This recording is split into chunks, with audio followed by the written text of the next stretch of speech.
what our benefit is that we have connections worldwide to dedicated people on the ground. And I think there's often a difficulty in how the governments can connect to the grassroots people. Yeah, and maybe also the spirit, because you have lots of administrators who do their job, then they move on, got to do a different program. And you got inspired people, visionaries, social entrepreneurs who put in all their heart all the time over the years. Other thing is that we have all the learning material that we have.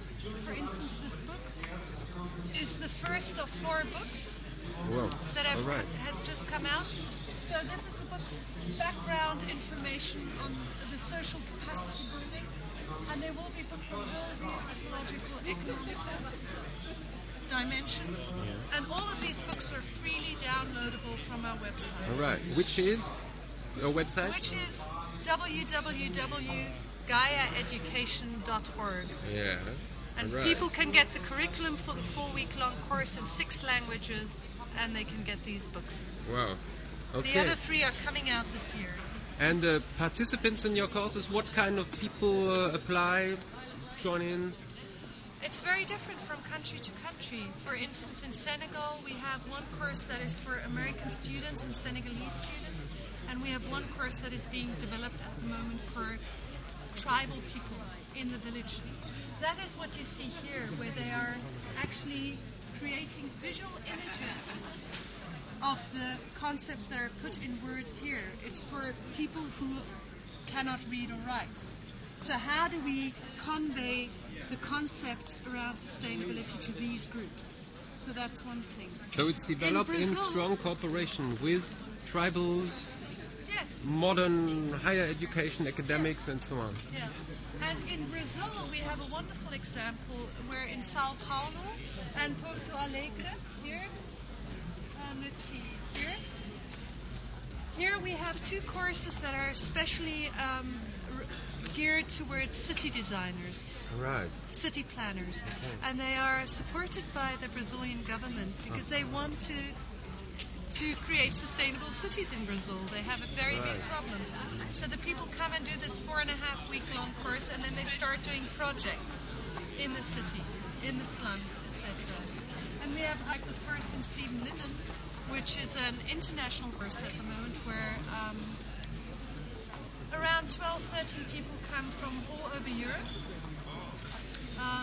funded by the European Union, and then we have around 10 people coming from developing countries to join that course. So most of these are people who are in NGOs, already active, building projects for sustainability and want to get more knowledge around holistic design. And now you see May East, who's just arrived. Hello, May. Hello. We're talking about Gaia Education. Okay. And I've been here for a while now because there's so many interesting things to hear, because it's an awesome initiative. I jumped in right live into a discussion with somebody from India about transferring this to different villages. Know a bit, but what's your story in Gaia Education? Well, Gaia Education was born out of the Eco-Village movement. The Eco-Village movement has been slowly growing and making a presence on Earth.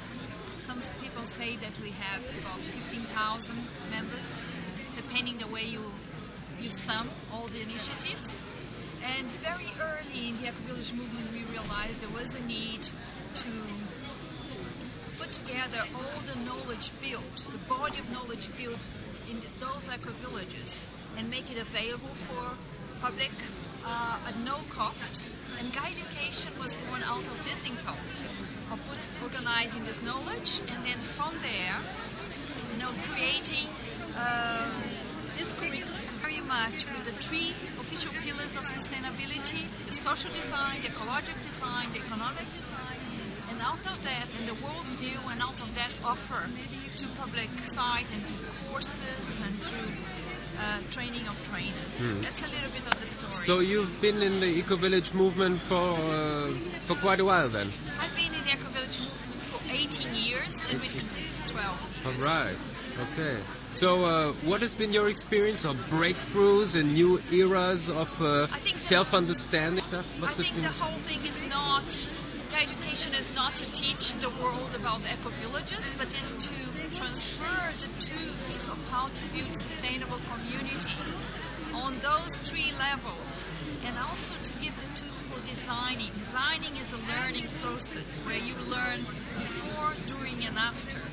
So it's design for sustainability is moving from best practices to best processes.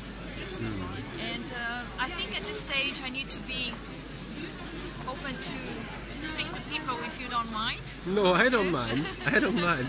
Okay. Well, thanks. That's the best indication that you're very busy with lots of interested people to change their worlds. Yes, we've been very busy here, and we are here to exchange. There's lots of potential for partnership. So I see you are enjoying not just building your own eco-village, but sharing and transforming the planet and sharing your action, wisdom, experience. Yes. Yeah, there's, I think knowledge transfer.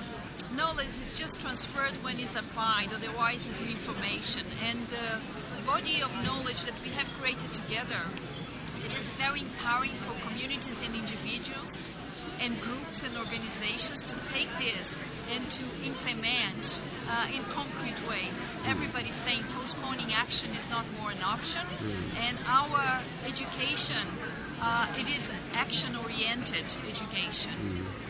I noticed that it's city planners, student level, so teens, twins who are joining your courses, adults, older people, still young and hard and change. I don't know how it is about elementary and secondary school. There's lots to learn from your example. Maybe the way of including it in schools. I could imagine maybe an eco-village could cooperate with schools in the region. But that, of course, depends on the individual ones. Turn the camera towards you now. Yeah, that's and right. interview yourself. Yeah. In any way, we've been working with the Decade. We were there in the launch of the Decade in New York on the 1st of March of 2004. We've been working with UNESCO since the very beginning. We are close partners of the Decade. And I've been reporting back our steps to the UN, to UNESCO. And last time I met the organizers of UNDES in Paris, and I said, okay, we've been so far, that's what we have achieved. Where do you think we should go next? And they told us, why don't you work with schools? And please work further in urban settings. Urban settings we are already doing. The next is working with schools. We're still pondering. I think we have a lot to do in terms of alliance with academic institutions and urban settings before we think about schools. Maybe I can add just one word on that, but I think a lot of cooperation with schools is actually happening on the local eco-village level. For instance, with Sieben Linden now we're partnering more and more with the regional schools, inviting the school children to come to our eco-village place to have an experience of what sustainable living looks like. And I think probably you do the same at Fintorp. Okay, thank you. On a practical level. Thank you. Yeah, great. So what I think the coolest thing will be to report lively about this, so that young people can that you guys see how you can live and how you can transform your communities. So even as teenagers, so you know what's going to happen, what's happening around you. So when you're a little older, you can join this. You can go. You can volunteer in those places. I know that. You can travel there, stay there. So you got a vision of things to look for. Not far from the future, even if you're currently teens and can't move around. So there's much more than your urban neighborhood, and there's much more to being stuck in, uninspiring urban settings. So Gaia education, definitely one of the hottest things around.